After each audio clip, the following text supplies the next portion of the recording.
Welcome to LOA Today. Walt Thiessen and life coach Patty Framo here. Today is Monday, August the 20th, 2018, 4 p.m. Eastern Time, your second daily dose of happy for this beautiful Monday. And I have to say, it is a beautiful day, Patty. I was noticing the fact that over the weekend, we lost a lot of the humidity we've been experiencing in this area of the country. So that today, temps were in the mid-70s. I got out for a walk. It was really nice. And the humidity Such a was relief, low. huh?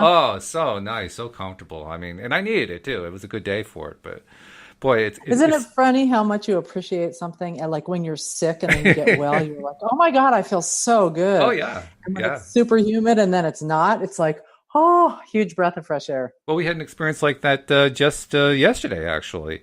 We have two cats. I don't know if I've told you about our cats. We have two black cats, Harmony and Joy. And Joy Aw, what is... great names. I love that. Yeah, how about that? Well, even more, Joy is a male, it turns out. Oh, We thought he was a female, but then we went to get him fixed, and he was already fixed, and oh, by the way, he's a male. So, oh my God, how funny. but Joy is completely an outdoor cat. He loves being outdoors. He has not slept in the house for like the last 2.5 months. That's how much he Wow. loves being out in the summertime. And every morning, it's usually the same thing. You know, he shows up at the door, meow, meow, meow. I'm hungry, hungry, hungry. Feed me, feed me. And toward the end of the night, just before he's ready to go off and do his roaming, meow, meow, meow, all that kind of thing. Well, yesterday morning we got up, no meow, meow, meow. No sign of him anywhere. Oh, Took a walk around the building, no sign of him. Called his name, no sign of him. Looked up the trees where he climbs, no sign of him. uh-oh. And this is not a good thing. And No. Louise and I were like both getting kind of worried about it and, trying to stay positive, but it was a little bit Yeah. dicey. And then a couple hours later, I went out one more time to try to look for him, and he just crawled out from behind one of the bushes where he'd been asleep, just yawning, just as relaxed as could Wow. be.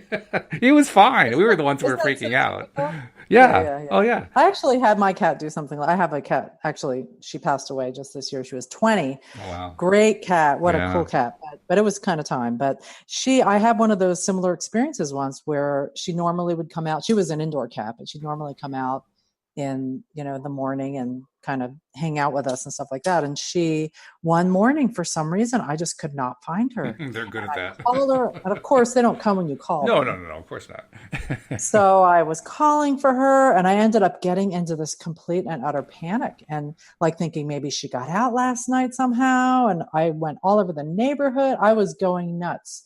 And it was like an hour later, she just walked out. She was in my closet under my clothes, hiding back in the corner. Hell yeah. And I was so relieved, but it's crazy how cats they do their own thing.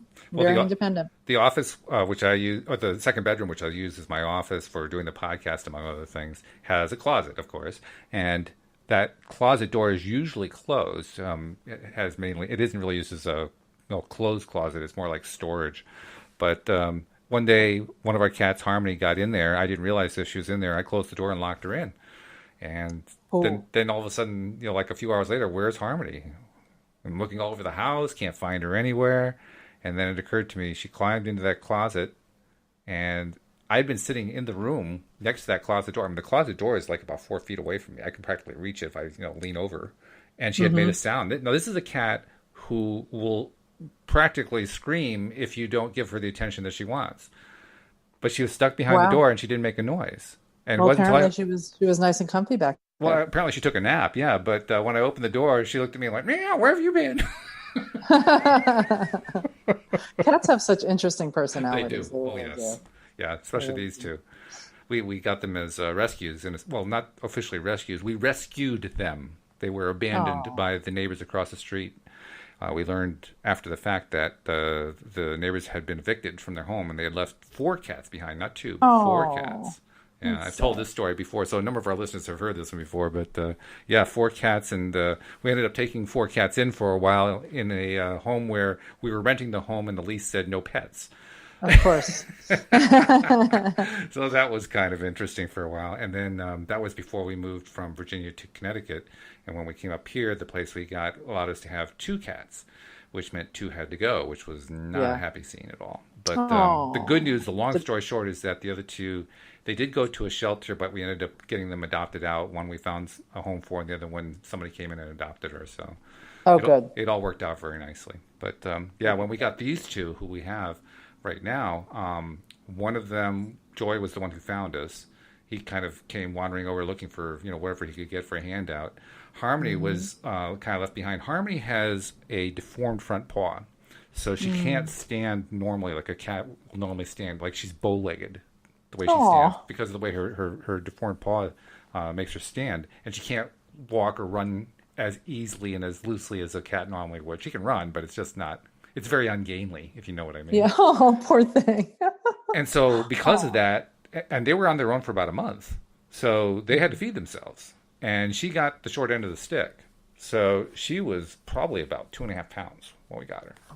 She was wow. really thin Wow. as a rake. Today, you wouldn't know it. She is a chunky monkey, but Wow. Well, and see, she put out something to the vortex and found her happy she home, huh? sure did. Yes, and from what Abraham tells us, animals are very, very good at receiving. So Oh, absolutely. apparently that part worked out really well for them Yep. and And for us staying in too. a We happy love them. place. We love having them. Absolutely. Yeah. Absolutely. Well, I had before the podcast, we were talking a little bit about being overwhelmed to Right. totally shift topics, Just but slightly. Well, actually, it's not completely. I mean, we had 4 cats. If you don't, if that isn't overwhelm, I don't know what is. Because exactly. I was the one who was at home. Louise was off at a job. I would be at home dealing with 4 cats all day long while I was trying to work my at-home job. And that's an interesting thing with 4 cats constantly demanding attention. Not only that, Yeah. two of them did not get along with the other two, so you're constantly having to keep them in separate places in the house. It's very It's like, interesting. yeah, like kids kind of Yeah, fighting. Yeah. kind of. Yeah, right. hmm hmm So sorry. Well, So there is a the, connection, that's, really. oh, no worries. Yeah, there's a slight one if we really reach for it. Yeah. So, I was just thinking about the whole topic of overwhelmed because, I mean, as we have it, I'm a little overwhelmed these days. Mm. And, I think that's not uncommon. I mean, I definitely am one of those ADD types, entrepreneur ADD types, Yeah. where I get bored easily and I'm always reaching for that next fun thing to do. Mm. So as soon as I kind of started on one direction, I'm like, oh, but that looks like fun, and that looks like fun, and that looks like fun, and I just start adding and adding and adding and adding to my list of the things that I want to do and then ultimately have to do. Mm-hmm. So, when I first decided to go back to coaching again, I'd done it years ago, and then when I went through my divorce, decided to go back and work full time and get benefits. I still had one of my daughters was still at home and all that. And I thought, okay, this is the logical thing to do. So I have a social work background. So I went back and became a social worker. But after a little while, I mean, even though I really do love doing that, there's always that part of me that was wanting to do the coaching again and Mm-hmm. reaching for it. And also, I have to say, I feel a real pull to that entrepreneur world Mm-hmm. where you can do 20,000 things simultaneously. Not necessarily in It's, a healthy way, but yes. well, sometimes it's healthy and sometimes it's not. That's right. Yes. Mhm. So, I started initially by saying, oh, I'll just do some individual coaching sessions and I can kind of let that wean into a retirement plan where I can wean out of my hospice social work job at the hospital and wean into doing full-time coaching. And of course, once I started doing that, then I get excited about some other things. That's where, I mean, talk about law of attraction. That's when that whole, did I tell you before? I don't know if I mentioned before how the whole meetup thing started for me.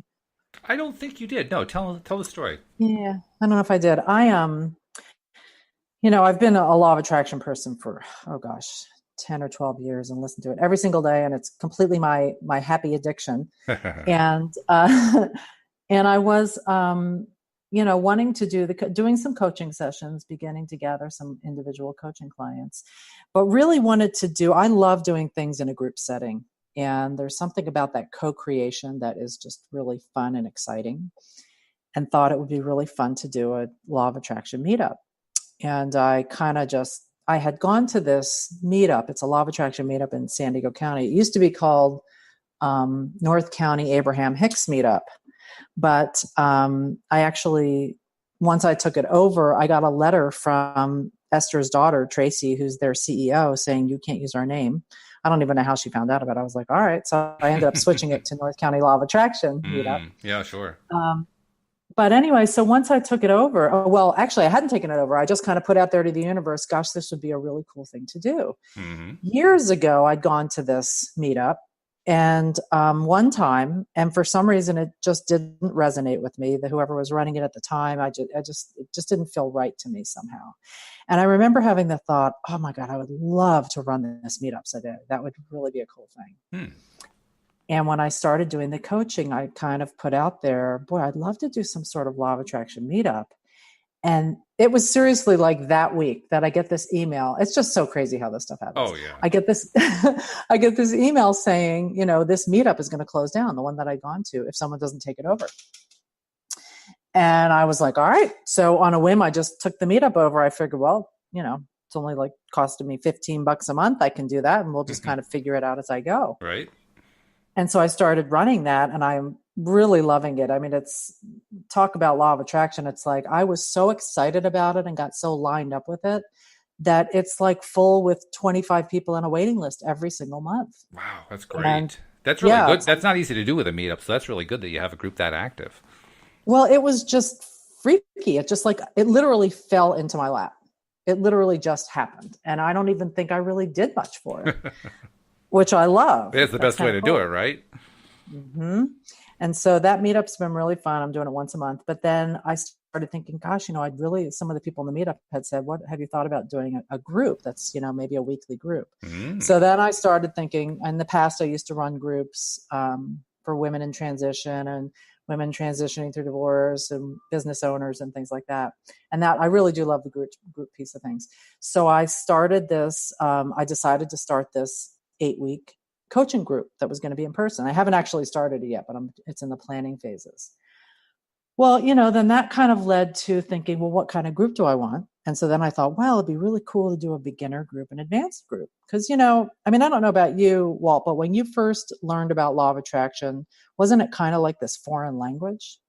Yeah, well, not only was it a foreign language, it was a foreign way of thinking. I mean, I would hear the basic ideas, and I it's not hard to understand, ask, believe, and receive, but trying to kind of fit that together into my frame of reference, and how does this actually work in real life, and all that kind of stuff. That's where I didn't have a whole lot of answers. Yeah, it's true. That, and also I found that even just interpreting, like, what is the vortex and what does she mean? I heard vortex for years. I said, I had no idea what a vortex was, but it sounded like something I didn't want. That's what I really thought.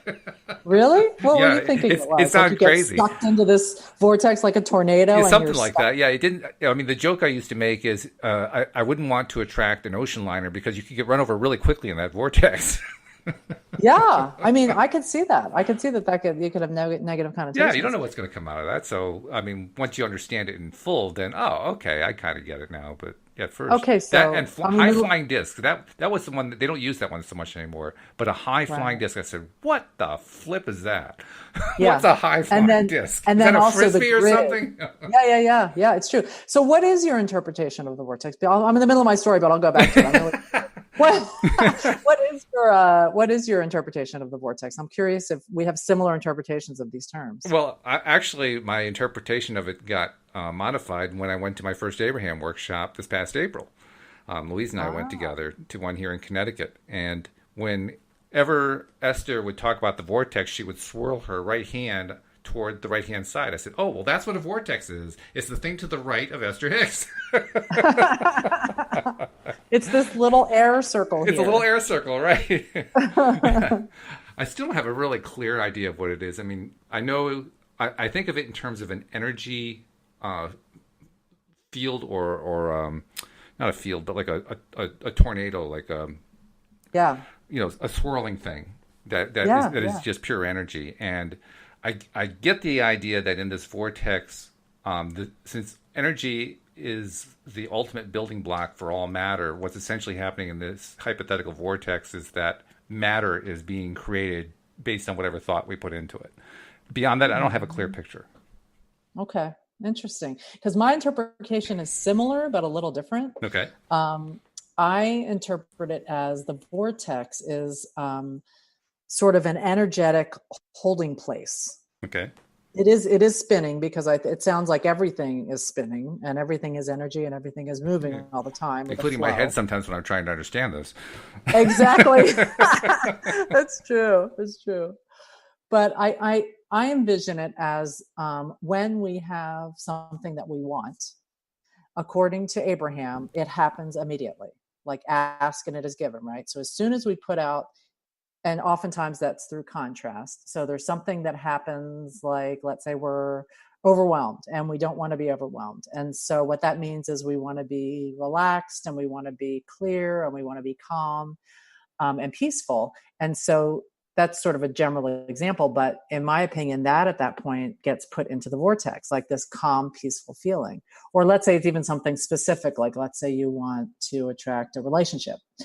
And so supposedly then that relationship or that guy, or for you, that woman who's now your wife, gets put into the vortex. And the vortex is almost like this holding place of vibrational escrow is how she describes it. So it's like this account, this bank account of all your stuff that you've put into this vortex that you want. That gets really scary for me because I used to work in a bank. And of course, when I'm thinking about a bank in the vortex, what I'm thinking of is that big metal vault flying around in that vortex. And I'm thinking, I want out of here. If that thing hits me, I am dead.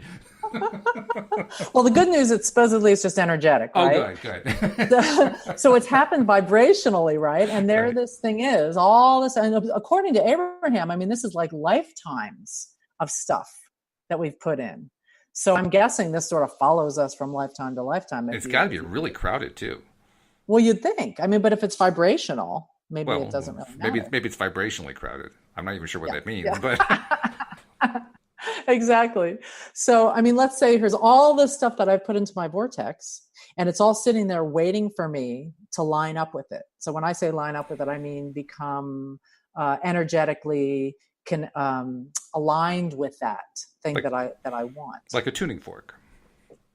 Kind of, yeah. So, I mean, one way I've heard her or them explain it is that in order for us to line up with something or be aligned with something in our vortex, that means that it's kind of like a radio dial. They say you're tuned to 94.1, but and 98.6 is still happening. You're just not hearing it or experiencing it because you're not tuned up to that. Right. Your radio dial isn't.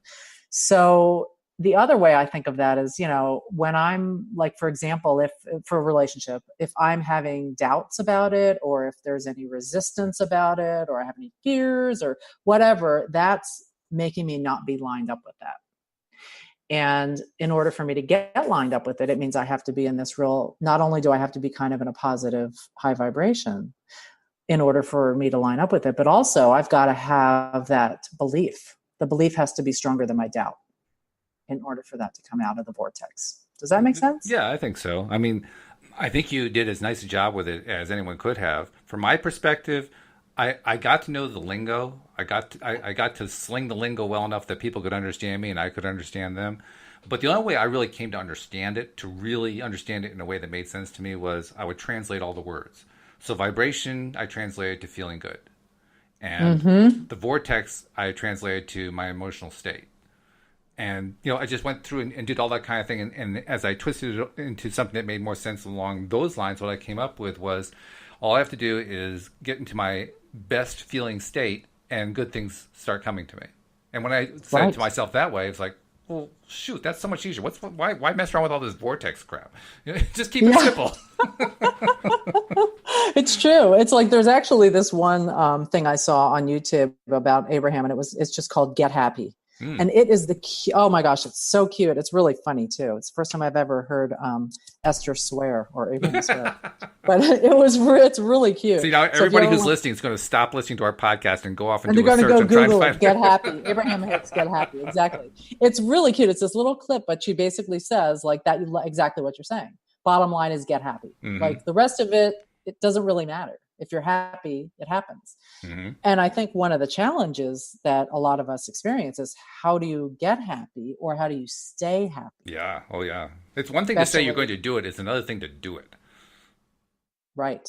That's really true. So, all right. So I'll go back to my story. Okay. So, then by the way, this is the way it normally goes on this podcast. I don't know if you figured that out now that you're in your third week, but this is the way it always goes on the podcast. Kind of the circuitous route of here to there Absolutely. all over the Circuitous place. is actually generous, Yeah. Go up on tangents. I Oh, love that. definitely, yes. It's much more interesting that way, anyhow. Absolutely. Tangential thinking. Anyhow, so then I thought, God, it would be good to do this group, and then I can do a beginner group and an advanced group. And then I thought, well, it'd be really cool to do one in person with the people in my meetup and other people who I know who are interested. But then I thought, wow, it would be really cool to do an online one that could include anyone all over the country. So I could do like a Zoom group or something like that. And then I thought, wow, that would be so cool to then do like a Facebook group for the people that are in that group so they can connect with each other and there can be that relationship development and ask questions and blah, blah, blah. So I started going down there. Then I started thinking, okay, well, how am I going to advertise it? And I went into saying, okay, I'm going to develop a quiz that will lead people into this. And do I want to put it on Facebook? And then I need a website. And it went down. I like down the rabbit hole I went because you're like, seriously, how am I going to do all this? Right. And I kept thinking the last, month or so, I've been so overwhelmed. And I was like, why am I so overwhelmed? Why am I feeling anxious and overwhelmed? So I did this little exercise where I took a bulletin board and I put on a Post-it note each of the things by category that I want to work on, all these different projects and the pieces underneath the projects, and then all the personal stuff that I wanted to do. And I have this bulletin board full of Post-its, and it made it really obvious why I was overwhelmed because I was trying to keep all this stuff in my head.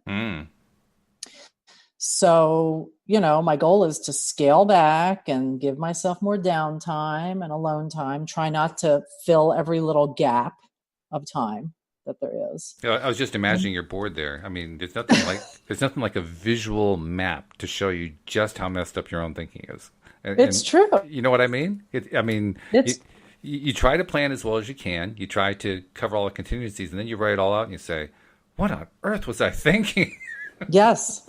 It's like, of course I'm overwhelmed. Who wouldn't be overwhelmed? Yeah. And no wonder my brain is so packed with all this stuff and why I'm waking up in the middle of the night thinking, I got to do this, I got to do that, I got to do this. So that was kind of a cool exercise. What's nice about that too is then I can actually pull a Post-it note off of there and say, I'm just focusing on this today and turn the board the other way around. Okay. Kind of helps me to do a little bit of partializing. And then I'm like thinking in my head, okay, everything else on that board I'm handing off to the universe today. Nice. That's a good place to be to do that. I can't say I've always succeeded at that. On the occasions where I have succeeded at allowing myself to do just that, it works out. But it's not easy to get there necessarily. So congratulations on doing that. Well, whether or not it actually works 100%, I can't promise you. But I got to say, it just kind of, you took the first step. You took the step of, I'm going to relax on this thing. That's it. I mean, it almost doesn't matter what manifests out of it. What matters is you cut yourself some slack. That's a really big thing. And raise my vibration. And at the same time, yeah. Very cool. So it helps, I find, especially with an active brain like mine, it really helps to kind of focus on just those few things. And I used to do it based on logic and practicalities. Oh, what's going to be the most important, biggest thing I got to do? And of course, you start doing the biggest, most important thing and you're overwhelmed and down that rabbit hole again because it's overwhelming. So, my practice lately has been like, pick the thing that's the most fun, the easiest. Right. And start with that. And don't you find when you do that, you kind of get this momentum going and it almost doesn't matter where you start? True. Oh, yeah. Yeah. Just going at it in the easiest possible way, first of all, keeps you going because you're not facing that overwhelmment that you were talking about. Fancy word of Abraham's. Yeah, the one we talked about that doesn't actually exist, except it does now because Abraham uses it. Right. It's true. I love that. Well, when you're that big as they are, all you have to do is utter a new word and it becomes part of the dictionary. It's that right. simple. You can make up words. Exactly. And it's always amazing to me because of Esther being or Abraham, I don't know who's thinking up the words, but somebody's super articulate. And they just get to this point where I guess they need extra words. So they kind of throw in things like overwhelmment every now and then. I think the way I think about it is because Esther is the one who's translating all these thought blocks that Abraham is sending. She has to do it within her own frame of reference. It's the only way she can do it. I mean, that's the English that she knows. That's the understanding of the world that she knows. So she has to interpret it from that perspective. And I think what happens Exactly. is she gets to a point sometimes where she can feel the flavor of what the thought is, but it doesn't really match any of her words. So she comes up with the closest sounding word she can think of, and it just doesn't happen to exist before now. Mm-hmm. So Mm-hmm. that's where, I mean, Exactly. she understands overwhelm. She couldn't think of what the state of overwhelm is, so she just called it overwhelmment. Yep. And it's interesting how they also talk about how words don't teach. Yes, Life right. experience really. So it almost doesn't matter what words we use, True. Yeah.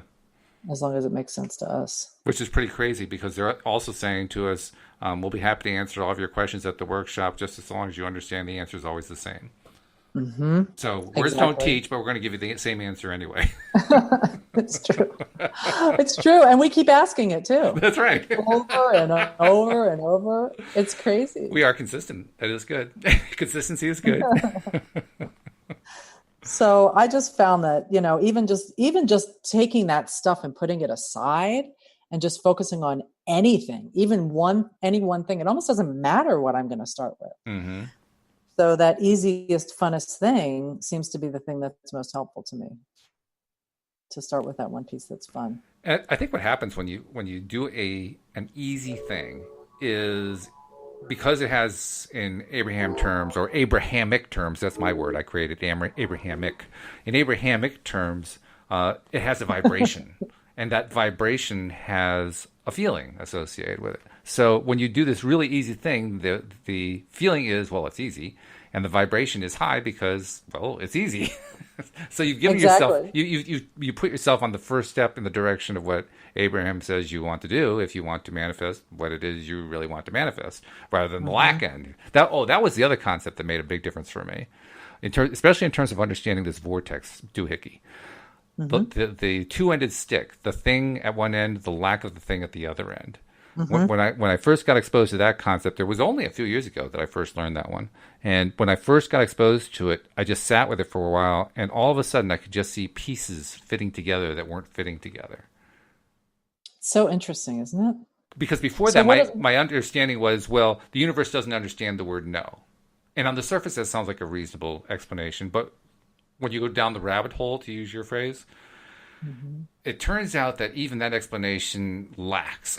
For Yeah. lack of a better word, lack. It lacks. Hmm. It doesn't hold together nicely, and you can get to the point where you're doing so many double negatives and triple negatives trying to make sense out of all this stuff I that know you it's get crazy. lost. Yeah, Hmm. yeah. So, but hearing So about what lack, does the stick thing mean to you? How does that work for well, you? once I understood that it was about lack, now I could take this whole thing about, well, no, the universe doesn't understand. No, I could take that out of the equation entirely because it didn't have anything to do with the words anymore. And I Hmm. know that kind of flies in the face of the way most people understand law of attraction. There are many people who will tell you your words are very important. I mean, many of my co-hosts will tell me your words are very important, and I get where they're coming from, but I also realize that the word is only a representation of the feeling behind it and the experience Exactly. behind it. So, to the extent that there's an association between the word and the feeling, okay, yeah, then the word is very important, but only to that extent. So, I can say car or no car, and if in both cases I don't feel like there's a car anywhere nearby that's mine, it's still lacking a car. It doesn't matter which way I say it. And so now Mhm. no doesn't become important anymore. It's just the energy going to that topic and feeling. Exactly. Exactly. And I think you're right, because I mean, the bottom line is Abraham hears, or the universe hears, what you mean, not what you say. Right. So it almost doesn't matter what words we use in a Not way. really. No, I mean, it matters to us. I think that's really where the whole Hmm. word importance thing comes into play because words matter to us because they mean certain things to us. So That in creates that a sense, feeling. that creates the Yeah, feeling, and now all of a sudden the whole word thing matters makes sense. right. Yeah. Yeah, it's true. Interesting. So the next step on what I was thinking about with this whole thing of scaling down and focusing in on what I want and what the fun piece is I was listening to this Abraham earlier today, and they were talking about focusing in on the few things that I'm really enjoying and getting clear on what I want with those things. But really, when I'm feeling in that bad place, the first step is to really go general. Mm. And it's so funny how when I'm in that overwhelmed or negative place, it's so hard to remember this stuff. And since we're defining terms, and this particular term, going general, was one of those terms that threw me for a loop. What does going general mean to you? Well, for me, it means going from, like, for example, it's impossible, they say, to go from something specifically negative to specifically positive. Like, for example, and going general helps bridge that energy from the specific negative to the general, which eases things to the positive. So, what I mean by that is, let's say with this whole business thing. Okay, so here I have like 50 million post-its on this board, and I'm completely overwhelmed. And all I'm thinking about is all these specific things that I've got to do. And I'm like, oh my gosh, I got to do this, and I got to do this, and I got to do this, and it's like going round and round and round in my brain.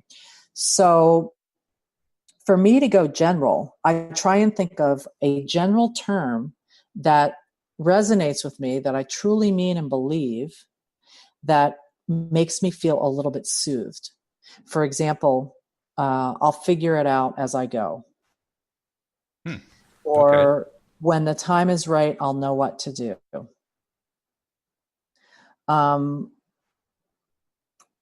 It helps me to go from that stuck, like those are true statements. Mm-hmm.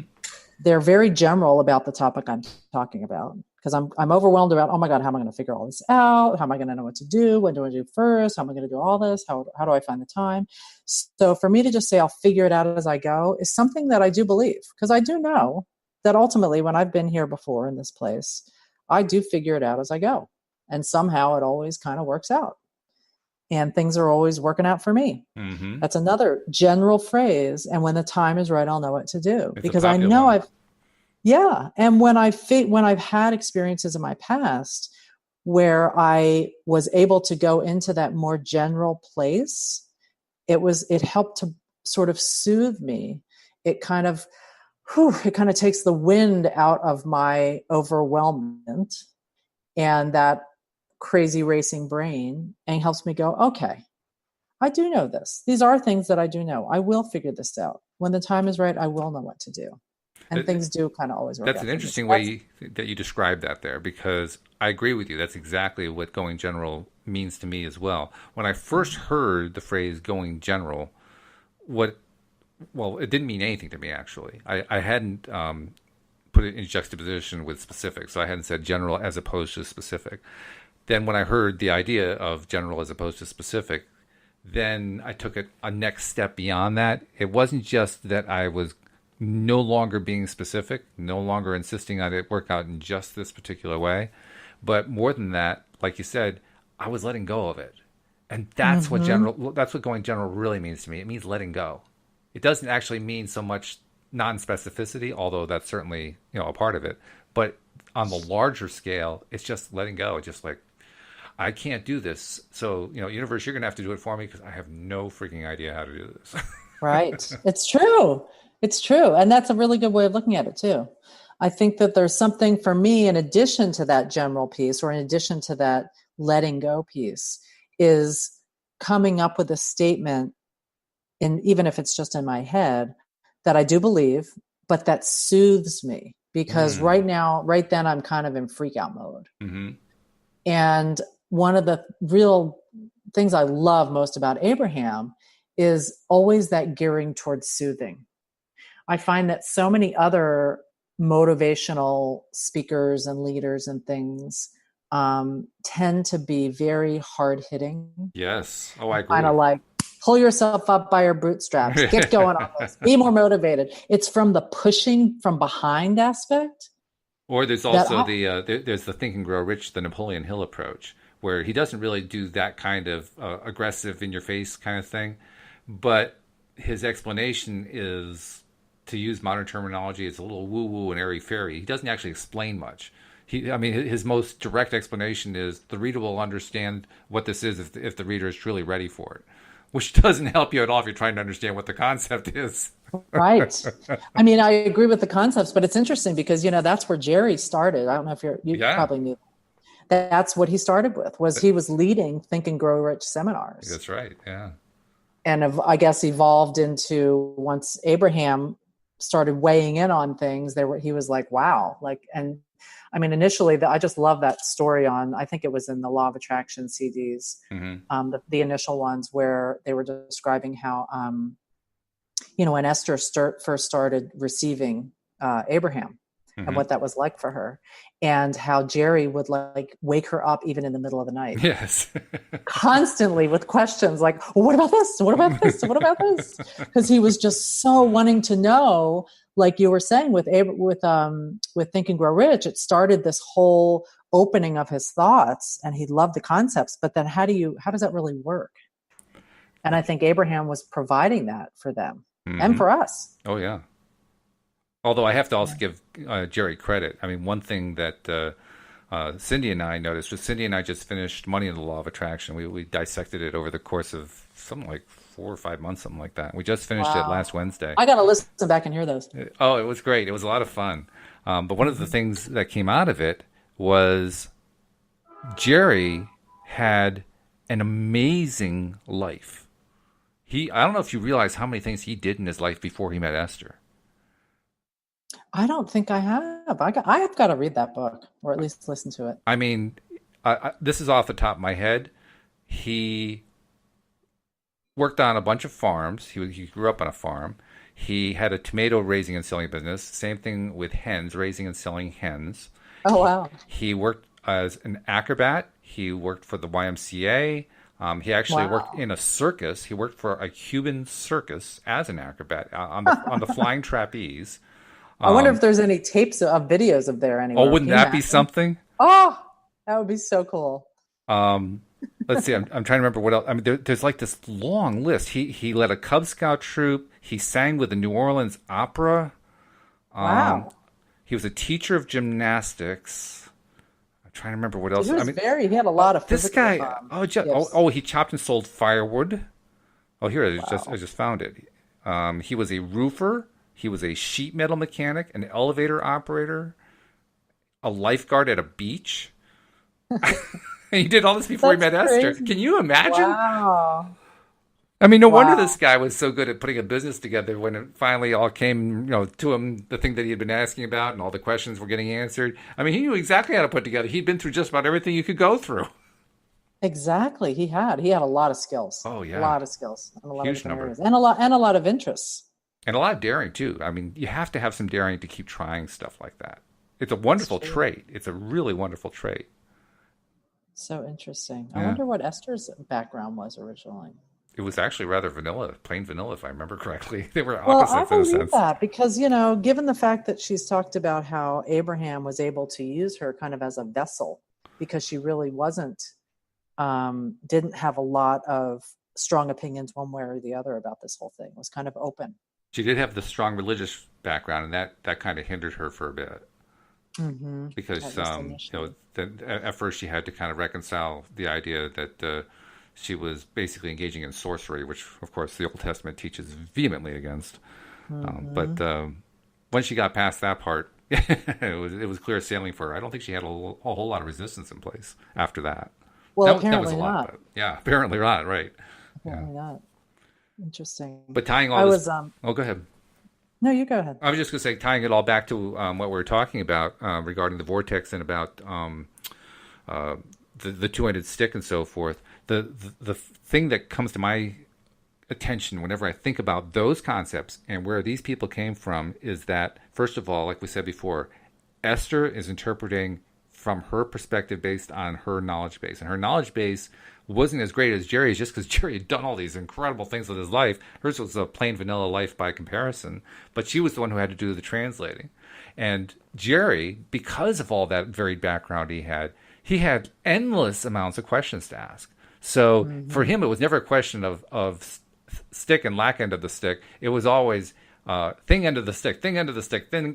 I mean, because he was always involved with the thing end of the stick. I don't think he ever even ran into a lack.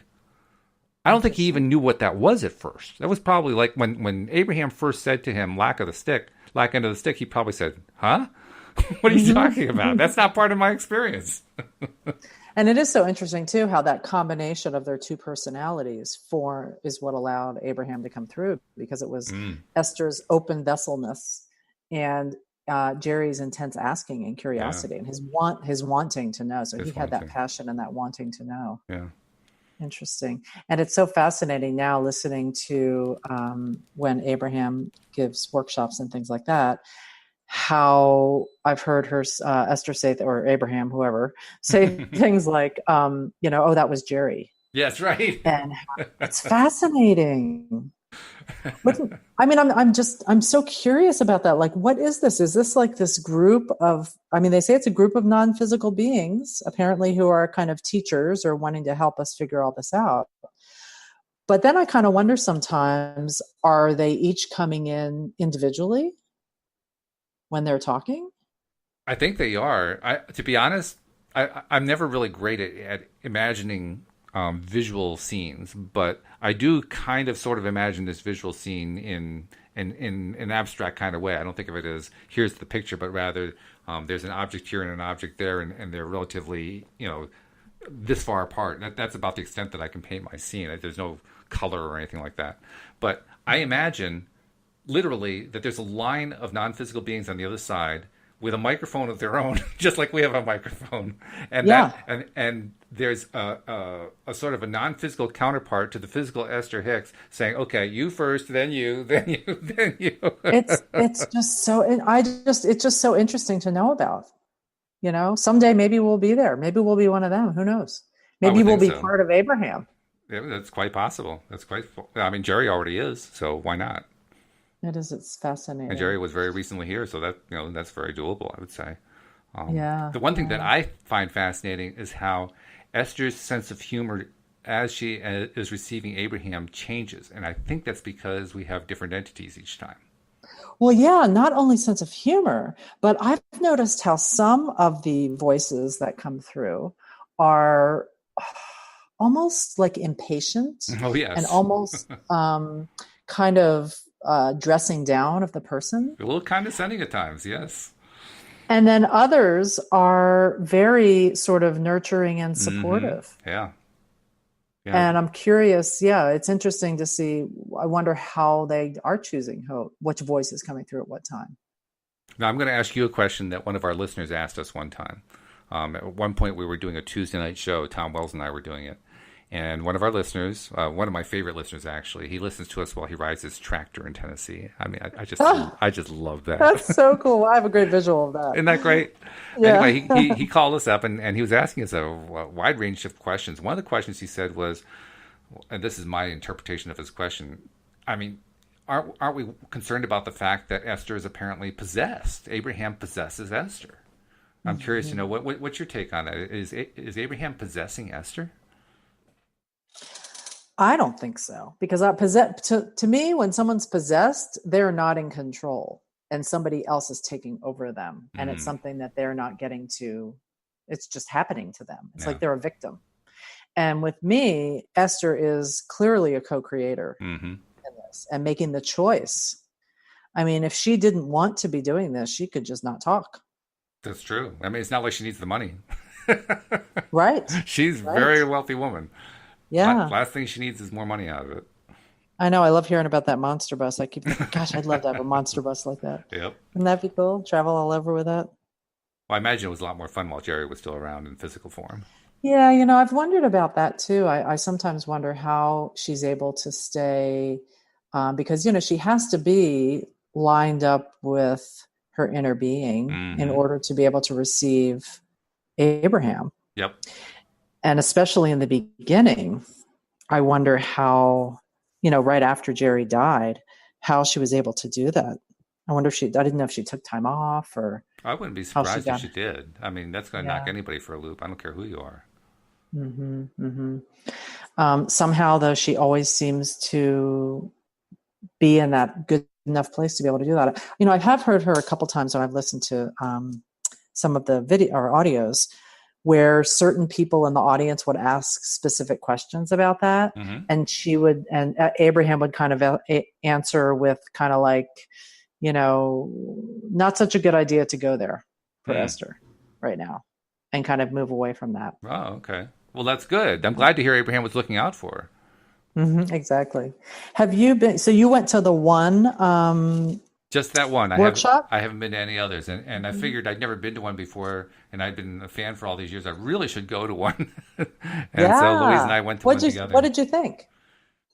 It wasn't anything that was surprising in any way in terms of the workshop itself. It went pretty much the way I expected it would. I kind of expected that I might be like a little bit advanced compared to most of the questioners, and that was the case.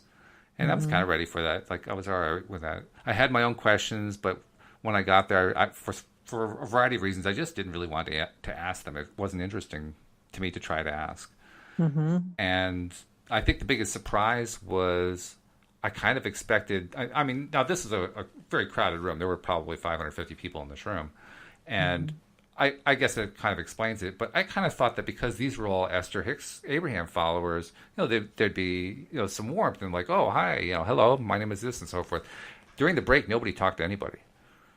Isn't that interesting? Yeah, yeah. It's funny because I had a similar experience when I've gone to a couple of the workshops, and I've also gone on a couple of their trips. I went on a Caribbean cruise a Hmm. few years back, but and not everybody on the cruise was part of Abraham or part of Law of Attraction. Oh, I see. Okay. However, I mean, it was really a lot of fun. And it was very interesting. Couple of things that were so weirdly noteworthy for me is that when I would sit and go to the workshop, I could not stay awake. I still do not know. It was so, I'm like, here I am paying all this money to be Right. here. And I literally, my head would be nodding. It's the crazy, and it happened every single time, every day, Oh, no matter what wow. time of day or night. And then I went on a Cancun land cruise Oh, wow. a couple of years. That was so cool. What I liked so much about that, but was the fact that everybody at the resort was all Abers. They were all Abers. Oh, okay.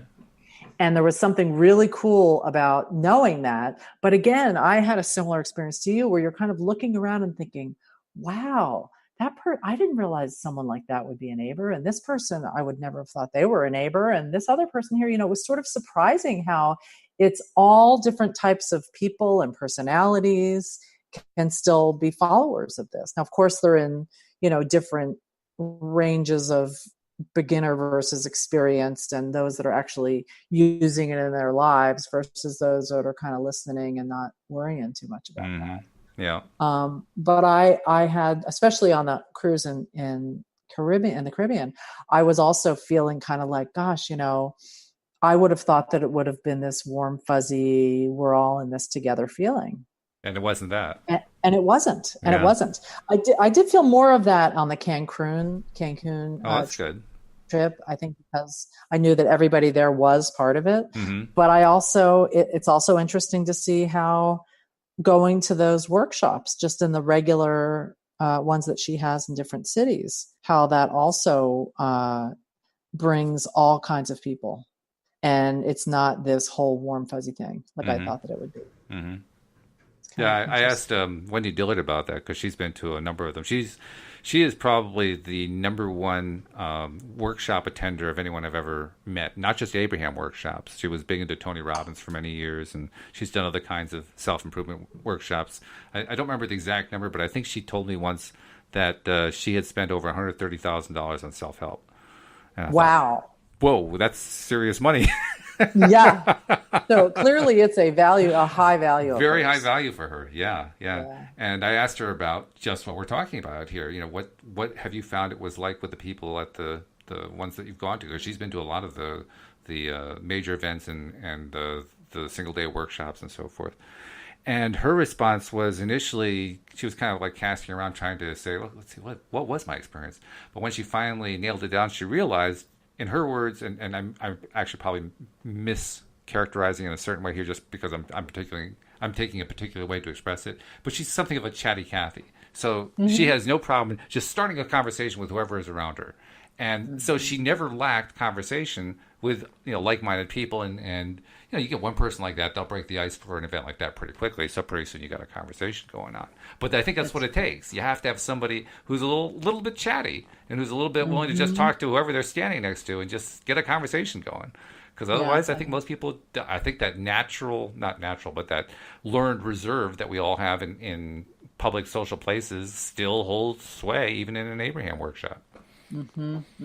It's true. And at the Cancun one, for some reason, the one that I just felt more comfortable at, maybe it was because I knew they were all Abers. I Hmm. did, get to know some people and friendships that I've maintained till today. Actually, with one of my friends, Joe, who I met there, I'm planning on going on the next Alaskan cruise Oh, that they have, nice. Very which good. I'm really excited about. Yeah, Yeah. Is that that'll going to be be your fun. first Alaska cruise? Yep, Oh, never that's been to great. Alaska. I'm wanting to do that for a while. Because I think it was the Alaska cruise that they filmed The Secret at, isn't it? I heard that. I did. I heard that. Yeah, I think that's true. Hmm. Not 100% sure of Yeah. that. And I did actually, I was reading the article after, I think we were talking about this last time, about the woman, Rhonda, who started that, about what happened to her since. It was just fascinating, Yeah. the direction that her life took after that. Yep. Yeah. But I'm just thinking all the people who attended that Alaska cruise were some pretty high powered people. I mean, Oh, considering yeah. who appeared in the movie, I mean, Jack Canfield, Mike I Dooley, know. Can like, you oh imagine? my Yeah. goodness, what a cruise that was. I know. No kidding. Holy No cow. kidding. Yeah. Yeah. And I'm still really curious to see, why, I don't know why I fall asleep in those things. I'm like, is it her voice that lulls me to sleep? What is that? I will tell you honestly, I have similar experiences. Really? Yeah. Yeah. Wow. I think a lot of it has to do with what happens to my own energy level. Not that, not my emotional energy level, just my energy level. If I get relaxed enough because I'm feeling very comfortable, I will tend to nod off. Not because I'm not interested, just because I've made myself so relaxed. I mean, like if I don't meditate a whole lot, but on those occasions where I'll try to meditate, if I do it anywhere near a sitting to lying position, it's like 2 times out of 3 I'll fall asleep. Hmm. It's one of those things. That's just the way I react to getting that relaxed. Isn't So that interesting? yeah. Yeah. And part of me was initially interpreting it like, how when they say when you're not in a high vibration, one of the things to do is to take a nap. So Hmm. I was thinking, is this bringing me down? But it didn't really feel like it was. It was just such a weird response, I thought. Yeah. Well, I've never had the feeling that I was down. I've never had the feeling that as I'm nodding No, me off, it's neither. like I'm just feeling emotionally depressed Like or it's an something like that. avoidance. It wasn't an No, avoidance. it's not like that No, at I all. know. It's just like, oh, there go the lights. Goodbye. Yeah, yeah. She was just in, or they were just in San Diego recently. Ah. I didn't go to this one this time, but we'll see. Maybe in Alaska it'll be different. Well, you're going to have to give us a full report once you go, you know. Definitely, definitely. And I should also mention, you said that how you had met some friends who are still friends of yours as a result of attending some of those events. And Wendy's had the same thing. Her 3 best friends are all people that she met through Abraham Hicks. And, they're all coaches of one kind or another. And, it's just a nice little circle they have going there. It's really interesting. I find that how over the years your friendships kind of shift and morph into different types of people that you attract or that you're attracted to. Yeah. And I have found that I've got a couple of really good groups of friends who are law of attraction followers, sort of positive thought people. And it's amazing how uplifting it is to be around them. Oh, yes. And it almost becomes more challenging to be around people who aren't. Do you find that? I hadn't really thought of it as a challenge, but yeah, I could see that. It's a different feeling and it's a different approach because you can let your guard down more when you know it's somebody who's what you call an Aber. This past December, November was when I expanded the podcast to make it a daily rather than a weekly podcast and brought Tom, Cindy, and Wendy on board.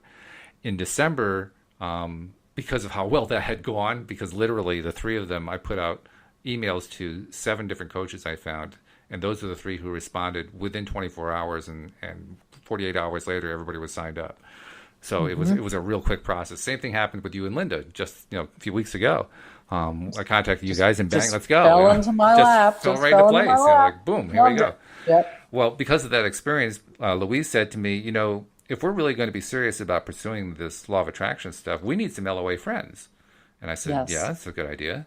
And she says, so we need people around here that we can do things with. And Mm-hmm. long story short, that's how we ended up meeting Anne Marie and Mike. Anne Marie is now my Sunday co-host. I don't know if I told you that, but Anne Marie is now co-hosting the Sunday Oh, show with me.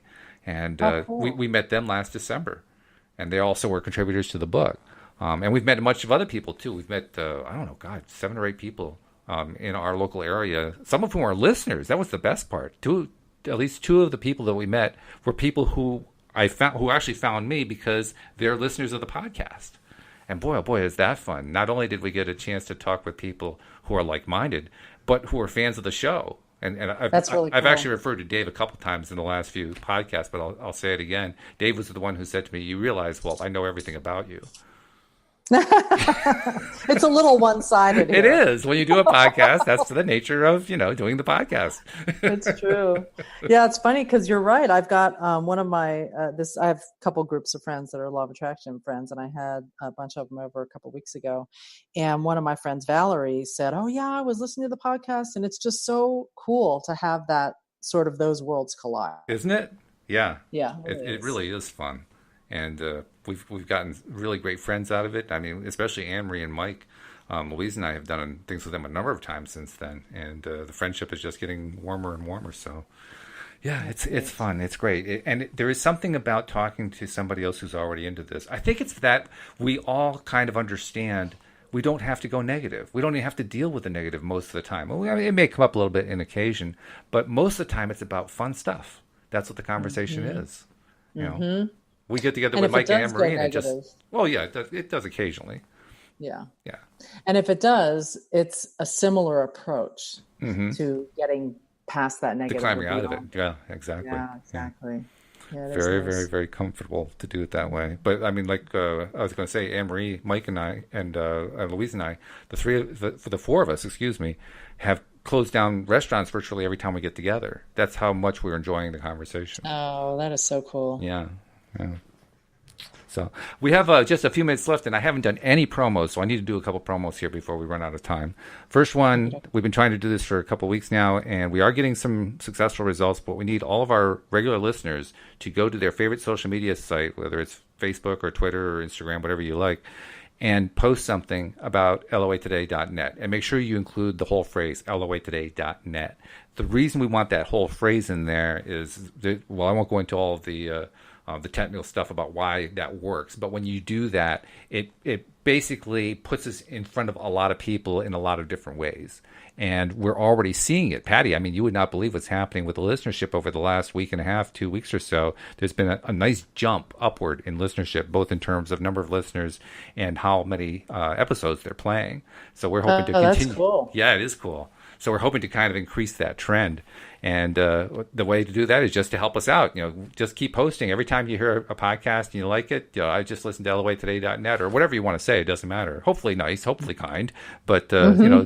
just include that loatoday.net and you'll help promote things just by doing that.